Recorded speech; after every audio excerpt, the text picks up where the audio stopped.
Are you aware that the letter Noon can be held onto? Well, I'm Adil Rahim from Quran Flow. You see, we have many examples here of letter Noon with the shaddah, with the W on it, with the strong sign. Now, this entails two things specifically.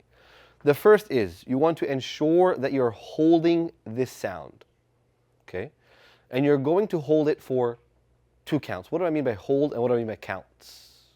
A count is the time that it takes you to say a or e or u, right? So you want to hold it for 2 counts. And where are you holding it? You should hold it in your nasal passage. So it's going to have a nasally sound, right? So if you block your nose, right, I want you to hold on to the letter Noon. And it's not coming out, right? Because I'm blocking it. But then you want to ensure, that's how you ensure that you're pronouncing it correctly. Ensure that it's being held in your nasal passage for 2 counts. And that is whenever the letter Noon has that W on it, that strong sign, that shaddah, right? So it should sound An-Nas. Read it with me. Just one more time. Try it again. Do you hear that? Look, sound doesn't come out. That means it's being pronounced in your nasal passage. An-Nas.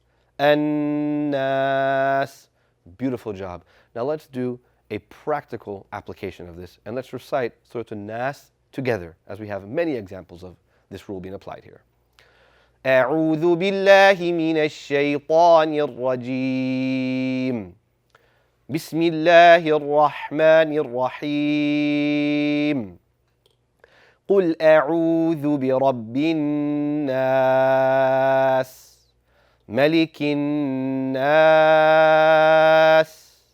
إله الناس من شر الوسواس الخناس الذي يوسوس في صدور الناس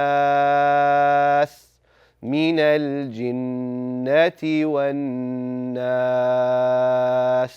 That was perfect. You held that letter beautifully in your nasal passage. If you want to learn more about this rule and other letters that are held in our nasal passage, visit us at quranflow.org and enroll in our upcoming semester.